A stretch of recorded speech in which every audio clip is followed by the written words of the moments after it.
उहाँलाई हार्दिक स्वागत गर्न चाहन्छु।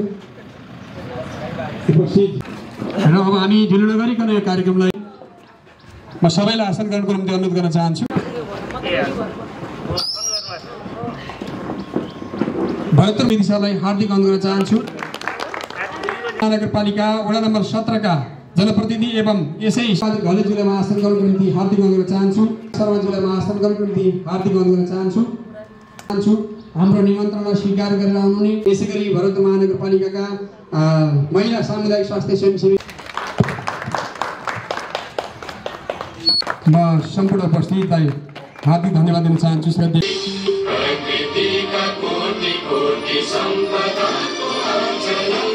हामीले सुत्केरी हुँदाखेरि भरतपुर महानगरपालिकाको यो सुत्केरी पोषण झोला कार्यक्रमको अमाउन्ट क्याल्कुलेसन गरेर प्रोटिन महत्त्वपूर्ण भनाइसहित सम्बोधन गर्दैन र यो कार्यक्रमको उद्देश्य र भरतपुर महानगर पनि राख्दिनको निम्ति आजका प्रमुख अतिथि एवं भरतपुरमा सम्पूर्ण कर्मचारी साथीहरू लगायत सबैलाई हार्दिक धन्यवाद दिँदै हुन्छ। अब हामी कविता महत्त्व यदि महानगरपालिकामा हरेक वर्ष 200 जना भन्दा बढीले चाहिँ सुत्केरी गराउनुहुन्छ।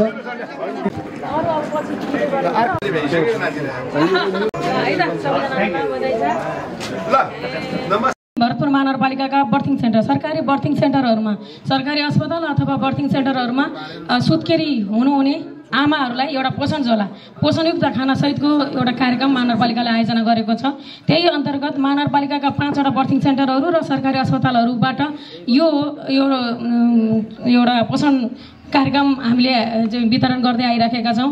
झन्डै महानगरपालिकामा वर्षभरिमा 200 भन्दा बढी हाम्रा बर्थिङ सेन्टरबाट सुत्केरी हुने अहिले चाहिँ कामहरू भइराखेको छ र यसलाई पनि अझ स्तर उन्नति गर्ने महानगरपालिकाको उद्देश्य रहेको छ। भिडियो एक्सरे सहितको सुविधा हाम्रो बर्थिङ सेन्टरहरूमा गर्ने अहिले पनि रोटेसनमा त भइराखेको छ। सकेसम्म अझै पनि हामीले भिडियो एक्सरेको सुविधा चाहिँ हाम्रा 5 वटा बर्थिङ सेन्टरहरूमा आगामी दिनमा त्यसलाई स्तर उन्नति गर्दै लैजानु पर्नेछ। त्यसका लागि पनि महानगरपालिकाको ध्यान जानेछ भन्ने पनि म यहाँलाई जानकारी गराउन चाहन्छु। र अब म आमाहरूलाई अब सरकारी अस्पतालहरूमा अब ओपीडी शुल्क निःशुल्कको निर्णय पहिलो निर्णयबाट आज यहाँसम्म आइपुग्दाखेरि यो पोषण झोला कार्यक्रम, त्यसै गरी सरकारी अस्पतालमा जन्मने छोरीलाई स्वास्थ्य जीवन बिमा कार्यक्रम, यो बाहेक पनि अरू स्वास्थ्य कार्यक्रम महानगरपालिकाले धेरै अब ज्येष्ठ नागरिकहरूलाई पनि घर घरमा गएर स्वास्थ्य चेक जाँच गर्ने कार्यक्रम गत वर्ष पनि झन्डै हामीले 68 वर्षभन्दा माथिका ज्येष्ठ नागरिकहरूलाई घर घरमै गएर हाम्रा स्वास्थ्यकर्मी साथीहरू खटिएर टोलमा विभिन्न वडाहरूमा टोलमा गएर झन्डै 15,000 भन्दा बढी ज्येष्ठ नागरिकहरूको स्वास्थ्य चेक जाँच गर्ने कामहरू गत वर्ष सम्पन्न भएको छ।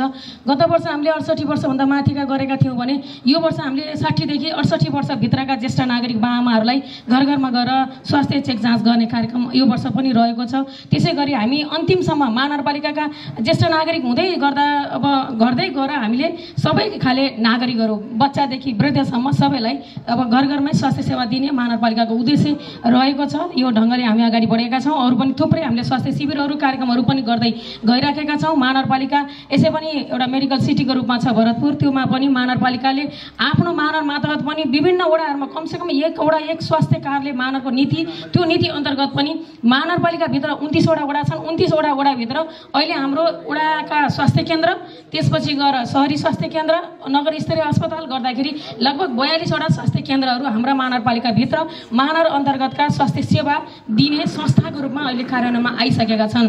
त्यसलाई पनि स्तर उन्नति गर्ने, त्यहाँ चाहिँ अब विभिन्न स्वास्थ्य कर्मीहरू, दक्ष जनशक्तिहरूलाई पनि व्यवस्थापन गर्ने, त्यहाँ विभिन्न यन्त्र उपकरणहरू पनि नयाँ भिडियो एक्सरेदेखि लिएर धेरै चिजहरू पनि निःशुल्क औषधिहरू उपलब्ध गराउने हाम्रो भरतपुर महानगरपालिका स्वास्थ्य शाखाबाट भइराखेको छ। र